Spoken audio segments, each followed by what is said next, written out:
Thus, good afternoon everyone, and kuzu zambo to everyone who is watching us from your television sets in your homes. Welcome to our super exciting conversation on youth who are here, and tiger conservation. So, my name is Sharab Doji, and I'm stoked to be your host today to lead this conversation with such young minds, and to have young minds like you all in the crowd is super exciting. So I'm glad WWF Bhutan had me for this conversation. Now, the audience here and our panelists, all young minds. Of course, you all know that today is the Global Tigers Day, and for all of us, all of you all watching from home, 29th of July is celebrated globally as the International Tigers Day. So that's why we are gathered here for this discussion. And today, as we celebrate these magnificent creatures and raise awareness about the need to protect them, we have got 4 brilliant young people here and to talk us about tiger conservation and where they stand when it comes to tiger and tiger conservation. Let's begin. And first up, I have with me on my right is Miss Choki Peldin Lamo, final year law student at the Jimmy Wanchu School of Law in Paro. Choki is an active climate advocate and a global shaper. In her own words, she is committed to making a positive impact in the world. That's Choki. And next to Choki, we have Miss Nima Dema, a 4th-year environment management student at the Royal Timber College. And Nima is the president of the Education for Nature Society Club at the college, and member of Global Shapers Club and YPA Bhutan. And next to Nima, we have Pema Diki Yangden, our third panelist, who will soon join the Georgia Institute of Technology in the United States of America. I'm sure you all have heard about Gola Gola Bhutan, right? The network which distributes clothes to those who need them. Pema Diki is the co-founder of Gola Gola Bhutan. We are really happy to hear you. And last but not the least, we have Kille Penjo. Kille is good at something that I could never do myself, art. So he is an artist, and he's passionate about bringing stories to life using his sketches and illustrations. Thank you for joining us. I'll start with you, Kille. You are an artist and illustrator. Why tiger? Why are you into tiger conservation? I think tiger is one of the most important subject for the artist, especially because tiger symbolize courage, strong, braveness, and all, and also due to the reason where tiger is also an endangered species, so artists usually put tigers as a subject into the artwork because to give a message to people about the awareness of tigers extinct and everything.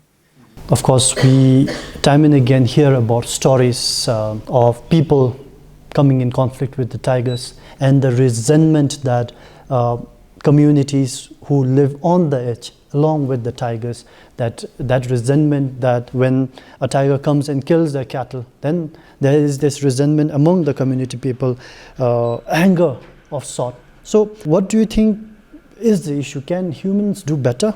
I mean, can humans and tigers coexist? What do you think?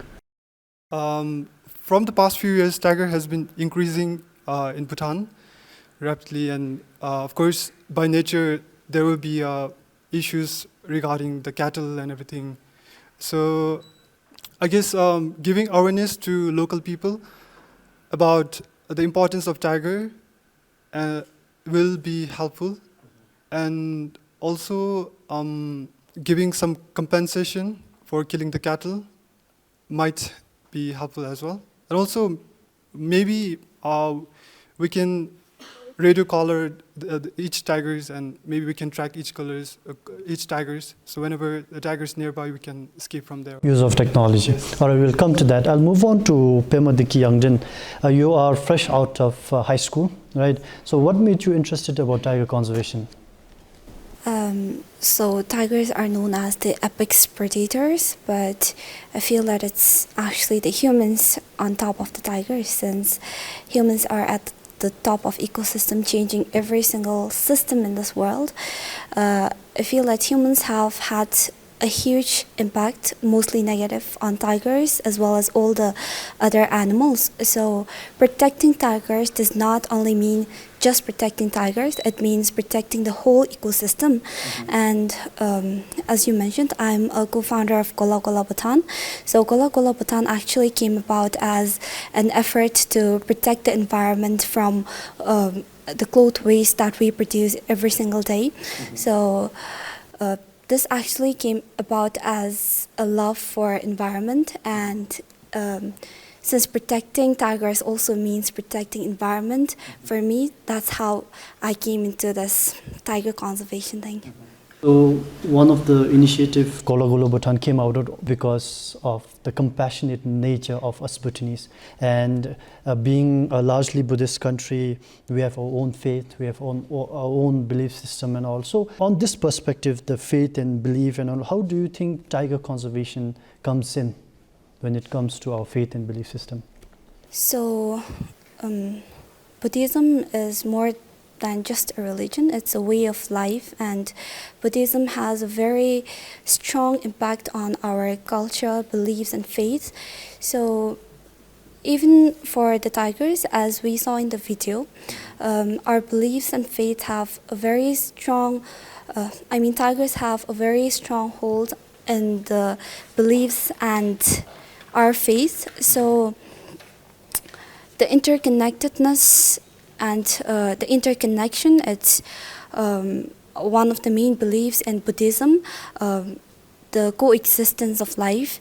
So I feel that that is one belief that will help us preserve tigers. This belief in interdependence and compassion for all the sentient beings plays a very important role in tiger conservation. All right. Nima, you are currently part of the Education for Nature Society Club. So at your college level, at the club, among your friends, do you all talk about tiger conservation or about tigers? I think we really talk about it because every year we have this club activities going in our college.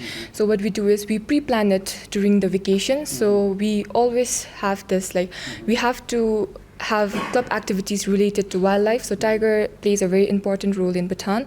It's a gem, like mentioned earlier in the documentary. And personally for me, I really like cats. I really love cats. So I think this is one love or passion for the tigers that makes me conserve the tiger. So I don't know about others.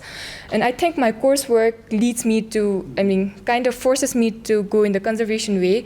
Not in a bad way, but in a good way. So I think it all depends on people. So our club, AFN Society, does a really lot work in conserving the environment and also the tigers now.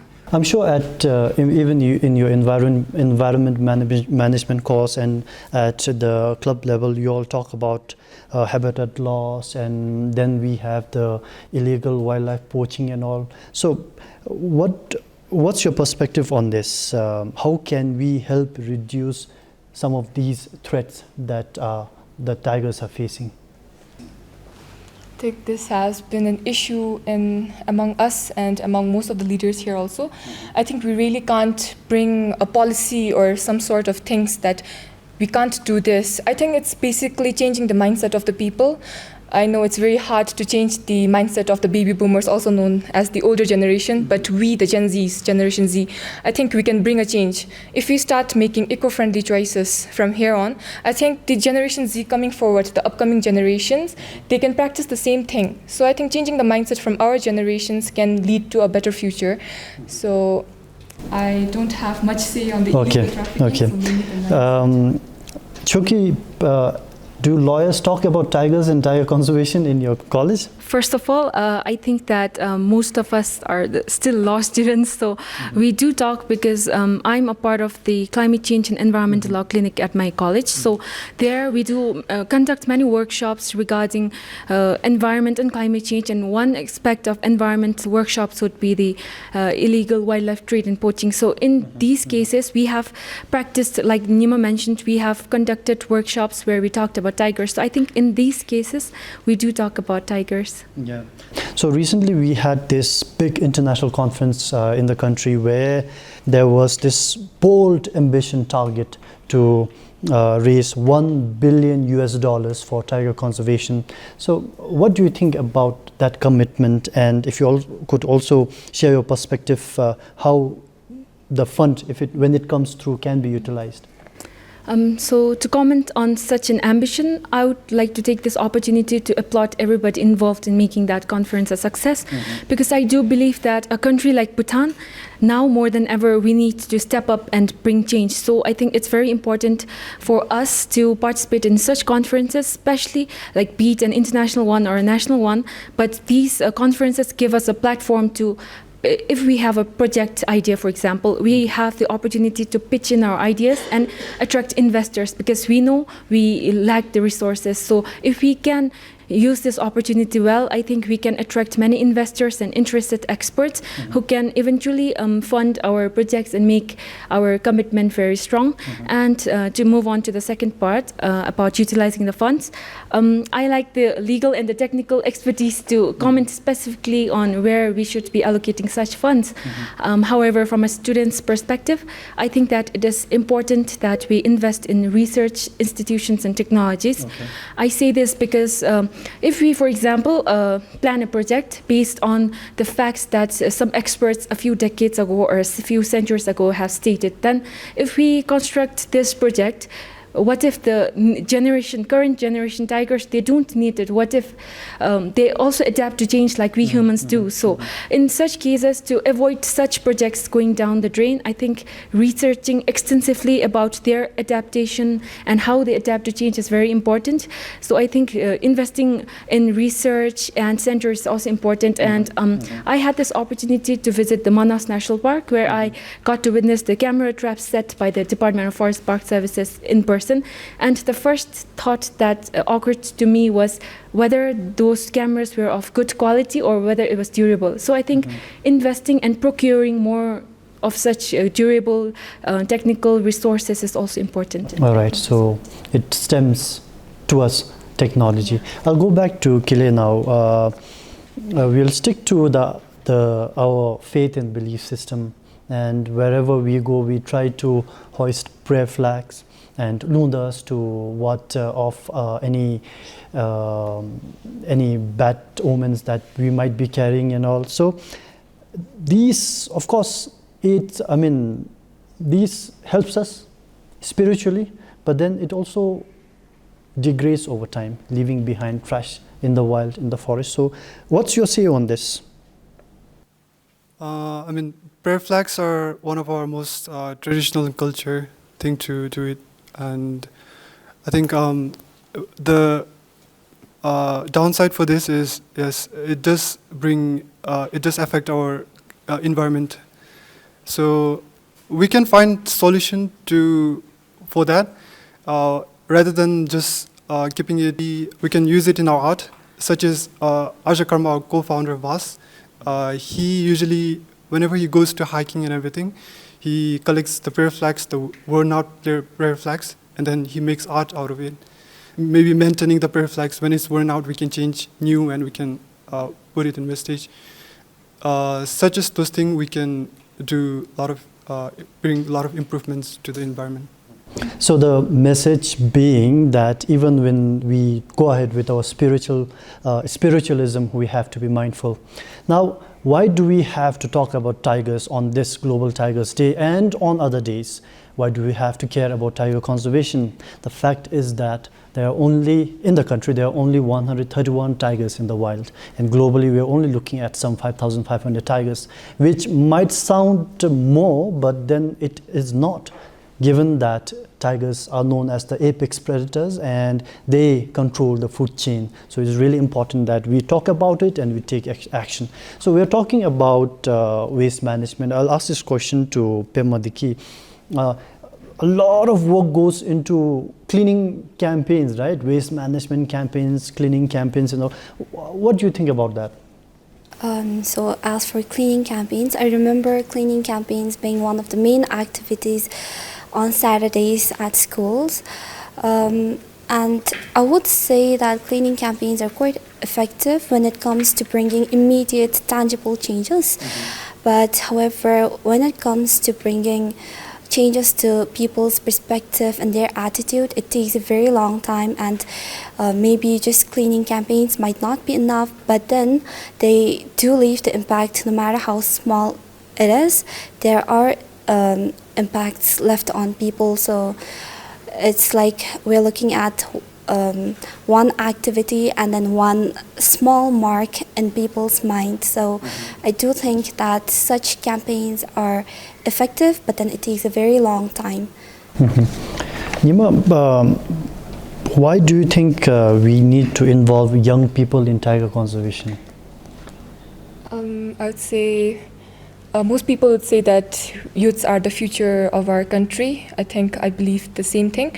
So I think young people have this mindset that the older generation doesn't have. Doesn't mean that the older generation is not doing well or we are doing far better than them. But I think that youth, now if we go to a school and then if we ask students about the innovative solutions that they could come up with.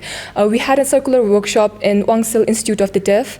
We collaborated with our counselor, Sir Dawatashi. He's also from Global Shapers and the AFN Society. What we saw in that workshop was we conducted a 2 to 4 hours workshop, and we found out that their community has a lot of innovative solutions that we couldn't also even think of. So I think the youth plays a very important role. It's just that the opportunity or the platform is not given to certain community or certain groups. So I think the youths play a very important role in conservation. So if we look at our history, predating Buddhist era, our people, our ancestors, we have been looking at mountains, lakes, cliffs, forest, and a single tree for that matter. We look at these things in the nature and take them as local deities, right? We pray to them, we offer them, we do our rituals and also. And these practice and belief systems are still relevant to this day. So Nima, I wanted to get your thought on what do you think of such practices and what sort of benefits do you see when it comes to the conservation of nature? Yes, I think these practices and beliefs hold a very strong, role. Firstly, I would say, why do we have 69.1% coverage in our Bhutan? Some would say that it's because of the policy, but I think personally for me, it's because of the belief that we uphold. We do not go in the forest and cut down trees and go up, hike up in the mountain and then pollute the environment, because we have that strong belief that the local deities residing there will harm us.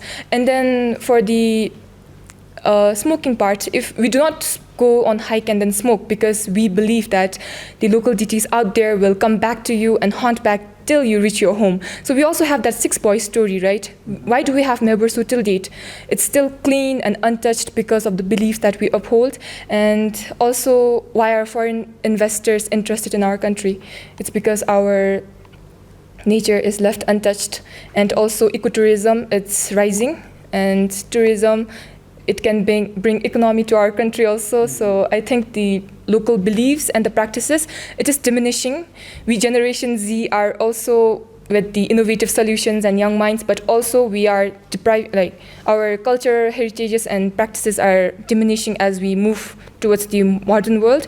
So I think we still need to practice that, and this plays a very important role in conserving, not only for ourselves, but also for the upcoming future generations and youth. Now, Buddhism, as we know, advises to not to harm others, right?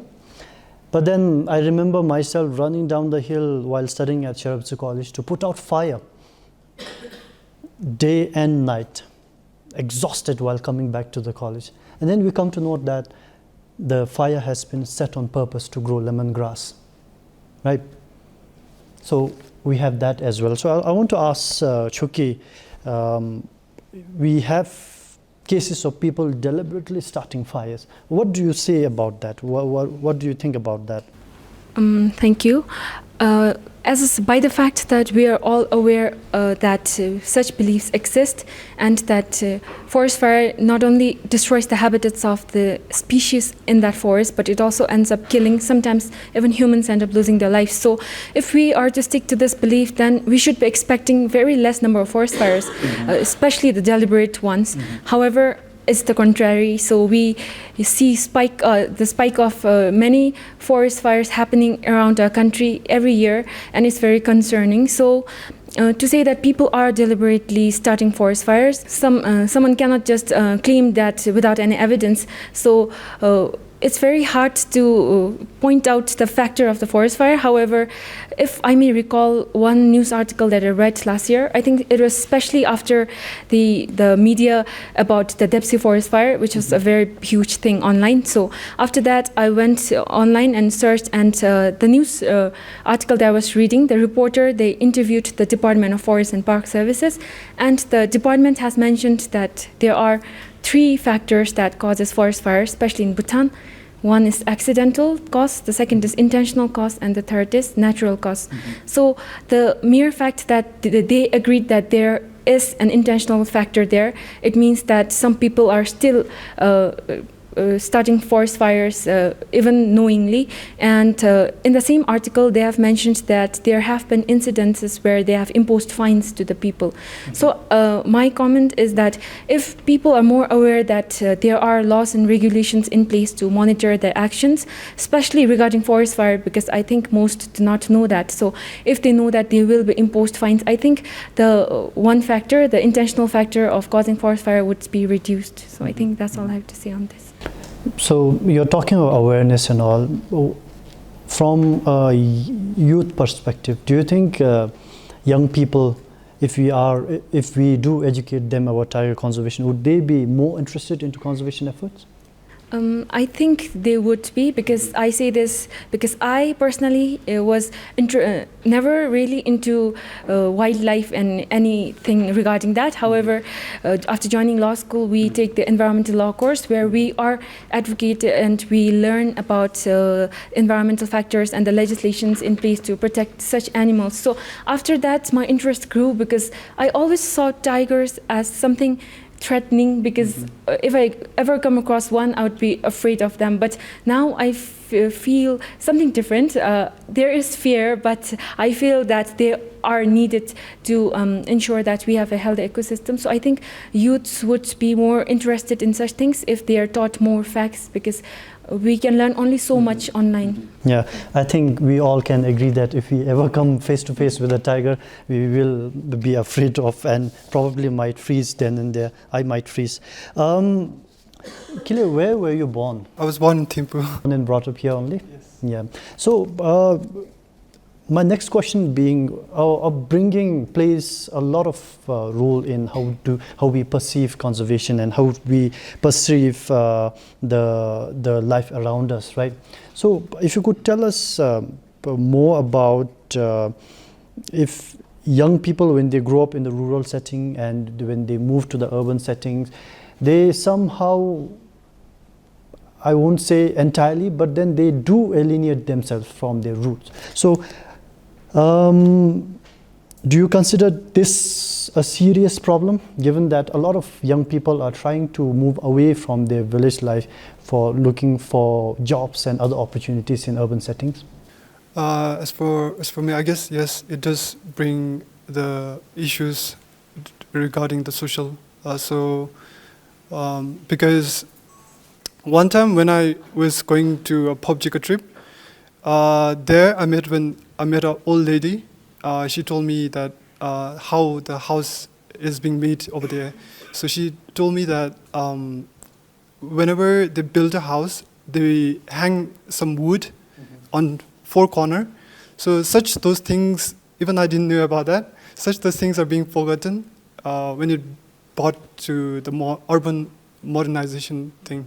So I guess it is important, and maybe I think it will be better if parents engages children to for the traditional activities into their families, or maybe some clubs are there into the school about those tradition and culture, those things. We're talking about education and you using through the use of your art. How do you think you can make best use of art, yourself and other artists like yourself, in educating people about tiger and the conservation efforts that are required? Being an artist, it is very crucial to have some story into the art and to convey message. So there should be, I think for me, there should be some history and the inspiration. So by creating this art, in future, whenever this youth and everyone sees the art, I think art should be something that it should convey message to anyone, and they get inspiration from there. And maybe by taking reference from other art, they can create their own art and convey story from there. Okay, we were talking about technology earlier. You mentioned about technology, and you were all on for Gen Z being able to lead the charge when it comes to conservation efforts. Pemadiki, now not a lot, but all of young people are on social media. So how can we make best use of social media? You and I, right? Young people here, how can we make best use of social media, the technology, the digital technology that we have in our hand, to influence other young people and adults as well, for that matter, to advocate about tiger conservation? As you mentioned, social media is a very powerful tool nowadays, and as everyone says, with power comes the responsibility. And as we as social media users, we are responsible for using social media the right way. So social media can be a very great platform in order to create awareness about tiger conservation. So the best use of social media would be to launch a global campaign on social media to raise awareness about tiger conservation, and even to raise funds or to help people who are already involved in tiger conservation. I feel that social media can be used for tiger conservation. What about you? What's your perspective on using technology for a better cause? Social media platform, I say this everywhere I go. I think TikTok, we can use TikTok very effectively. Many youths and all the people are on TikTok. So through TikTok, we can advocate on every level. And another thing I have noticed is there are many influencers in Bhutan, now upcoming influencers. So what they usually do is they open up packages from Shein and also from the small businesses that we have in Bhutan. So what they can do is, I think it's a suggestion for those influencers out there, they can have eco-friendly products that we make in Bhutan. They can advocate on that, and they can make people, they can influence people, because if they're using it, I'm sure their followers, fans will use it. So if they're more like, wow, this is so nice, I got it from CSI market, then the next day the person or the youth watching that particular video will be like, I saw that Ajim posting a video, she got it from CSI, let's go check out CSI, they have homemade candles and such. So I think this can be another way.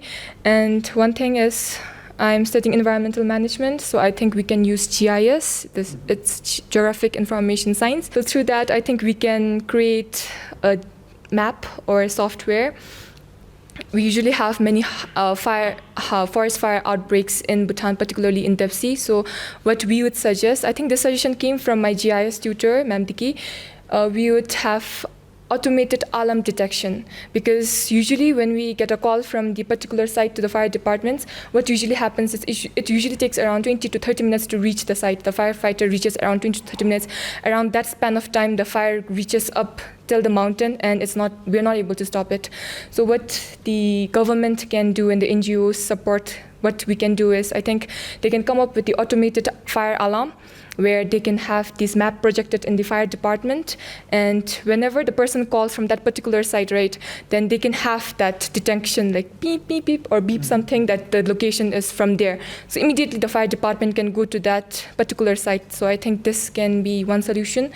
And another one is, I would encourage mobile apps. We youths are very much interested in apps that are brought, Mobile Legend and everything. So I think one such app could be brought where we youths or any people, it's user-friendly, so that they can post sightings of tigers or injured wildlife animals, so they can directly report it. If there's illegal trafficking or illegal wildlife trade happening in and around their community, they can they can click a picture of that person and then give information to that relevant organization.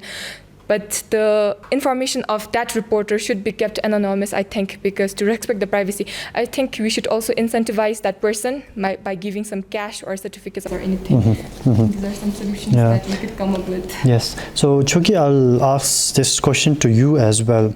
But when it comes to our values and faith and tradition and all, because it is intertwined with nature at the end of the day. So, how do you think we can make use of social media to promote that?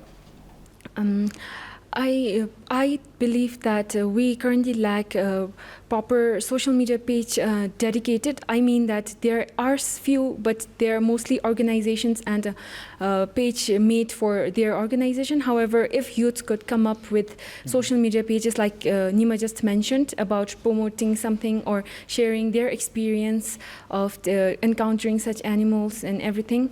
And also, I believe that due to algorithms, we are not exposed to the Bhutanese culture and tradition part of the page in social media, because it's hard to come across pages unless you're following them. So I think that to strengthen our algorithm, there needs to be more pages dedicated, just like the documentary that we watched earlier. I think if more people could, go to that place and then share their story with the world, because not every one of us is privileged to go to a particular place and learn about their culture. So I think it should be everybody's initiatives, but mostly youths, because they're very active and they know how to navigate social media well. So I think in these terms, I have this. Okay, so we'll now reach to the final segment where I'll put all four of them on the spot. I'll start with Kinle again. We have talked about what we have to do, what is not being done, what can be done, and also what would you do personally as an artist, as a citizen, young citizen of Bhutan, for tiger conservation? For me, I guess maybe making some short animation, maybe through that I can convey story, like how important tiger is, and also maybe making posters and putting on the walls, like near shops and everything, and also through the illustrations, through comics, I can convey a lot of stories from there. Maybe in comic I can create like funny short story, but mostly based on reality, like how tiger is important and everything. We'll look forward to those stories. He's on Instagram, so get his handle, all right. Pemo, you'll be soon gone to the US, right? So far away from home, far away from the culture and tradition and belief and all the systems that we have grown up with. How do you see yourself 4 years from now? It is true that I'll be gone from home quite a long time, and I'll be changed, the whole country will be changed, the whole world will be changed, but I don't think that I'll ever lose my roots and my beliefs that I grew up with. So I might be changed, but not wholly. So I'll still believe in the interconnectedness of life forms. I'll still be in love with nature. I'll still be working with my current a small network called the Kola Kola Bhutan. So I don't see myself losing the beliefs and faith that I grew up with, and I don't see myself not wanting to save the tigers or the environment in general. Nima, what's your thought? How do you see yourself as a conservationist, a conservation champion? I don't really have a long-term plan. I know this is a bit bad example for the youth and the schools going students out here, but I would say that you just go with the flow. It doesn't mean that if you do not land in a particular organization or anything after you graduate or after you complete your high school. I think being a conservationist, not really an environmentalist, but then I think you should really keep it in your mind that you are doing it not only for yourself but for the whole community. So from this discussion today, I think you can just go back home and say to your parents that we only have 131 tigers in Bhutan. We really need to increase it. And then if you have your old parents or families, relatives back in rural areas, then if they are involved in illicit, illegal wildlife trade, so I think you should really discourage them to do such things. And Choki, you in a year will be a graduate, a law student, right? So as a lawyer who would go into the field and in whatever field that you practice your law, how would you keep going with conservation efforts? Thank you. Like Nima just mentioned, we never know where we'll end up working in. So I think that wherever I'm working at, this value that I hold close to my heart, that people say that there's no plan B because we do not have planet B. I think it will be ingrained in my heart. And then, as I mentioned, I'm also an active Global Shaper member. So I think through such voluntary activities, I'll still keep on raising awareness and also taking active part in conserving the environment for all of us, all the inhabitants of this planet. All right, that's it from the four of them. Thank you all lovely young people for being here in the audience and maintaining the pin drop silence. I couldn't hear anything from this side when they were speaking. And that's it. Tigers are really important, and I think we get that now. And tiger conservation is even more important because it's not just about the tigers, it's about us and our survival too. So we are all in this together, right? So thank you all for being here. Thank you the four lovely panelists for sharing your perspective, and for all of you watching at home this program, thank you for sticking so far.